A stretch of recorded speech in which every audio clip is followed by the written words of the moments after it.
Hi, my name is Ade Adesuyi, and thank you for tuning in on my webcast on health, wellness, and prosperity.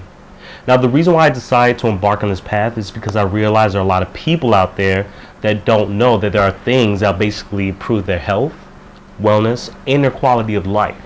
Now, there are elements out there that will have you believe that there's only one way to skin a cat, which simply isn't true. They either don't know or they're just trying to keep the information from you.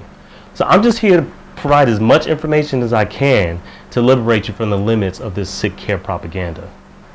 I currently work as an anesthesiologist, and back in medical school, I would be in the wards and I would see nothing but chronically sick patients. I mean, you see repeat patients coming in and out.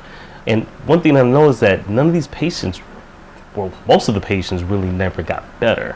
It was reminiscent of an insanatorium of sick patients like back in the day. So, I mean, you get the repeat patients, the repeat consists of heart failure patients that come in, the COPD exacerbations. You have the diabetics that come in that get amputated from their toe all the way to their legs, or the stroke patients that get their wounds debrided and eventually die of infection. And you got the kidney patients coming in for dialysis and they get clotted and infected. And then you get sickle cell patients coming in for pain. You got peripheral vascular patients coming in. And it just kept on going, and some people come in and you just know them by name, but these patients never really got better, and it just kind of boggled my mind. It was just like they would just put a band-aid on a problem, but they would never figure out the fundamental cause of what their problems were coming from. And this was, to me, a big flaw in the healthcare system, and that's why I see it as sick care management. So I totally had to change my whole paradigm of things and come up with an alternative to the status quo. So one day, about 13 years ago, I walked into a GNC and I ran into somebody, and they introduced me to this guy named Royal Rife.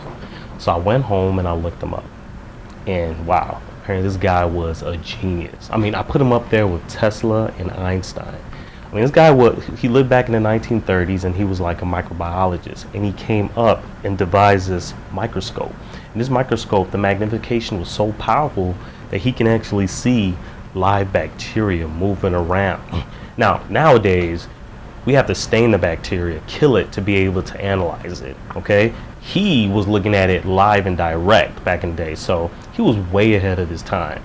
Now, if that wasn't fascinating enough, he came up with this idea that if you apply a microcurrent at a certain frequency to any of these microbes, bacteria or viruses, they die or explode. It was crazy. It was fascinating. It's almost analogous to an opera singer singing, and once they hit that right pitch, that right frequency, the glass would shatter. He had videos of this. You basically see the bacteria, and then once you hit that right frequency, they start wiggling around and they stop, and then you see their insides oozing out. It was crazy. So basically, he was curing all sorts of diseases this time. He was curing TB. He was curing even cancer. I mean, yeah, he was curing all sorts of cancer, and that's how we found out that cancer was caused by a microbe. Now, nowadays, we know that cancer is caused by other things other than microbe. It's multifactorial, but back in the day, he was actually curing certain kinds of cancers. So he became known, and he was being sought out by all kinds of scientists. He got on the cover of news articles and everything like that.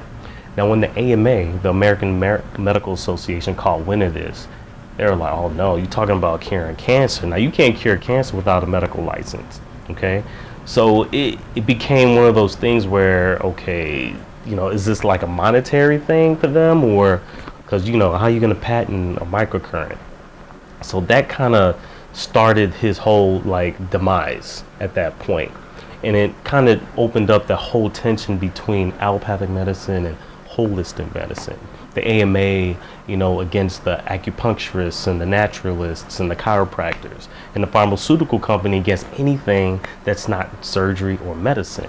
It was kind of a you see how everything was just kind of money driven at that time. Royal Rife, he was way ahead of his time, but he died without seeing the realization of the potential of where his discoveries could have went to. How nowadays, within the last 20-30 years, all his inventions, all whatever he discovered, that field it's been rediscovered, and now people are actually, finding, looking at those frequencies, experimenting with those frequencies, and create this field called energy medicine.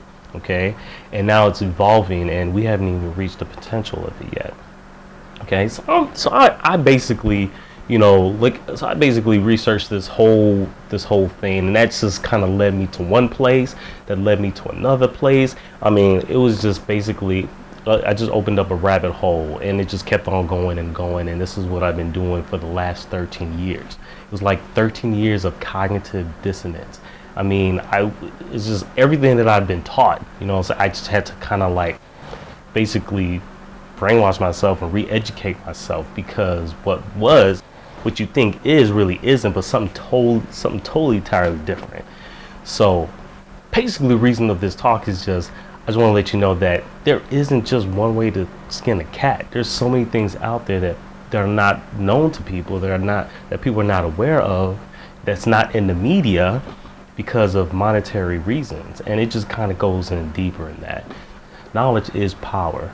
So I just want to give you guys hope. There are things that are going to basically improve your wellness and your health, from nutrition to cures to free energy and much more. So please stay tuned to my webcast, and I'll try to bring the latest and the greatest. If you like what you hear, please subscribe and like it. And don't forget to take your weekly Vitacine.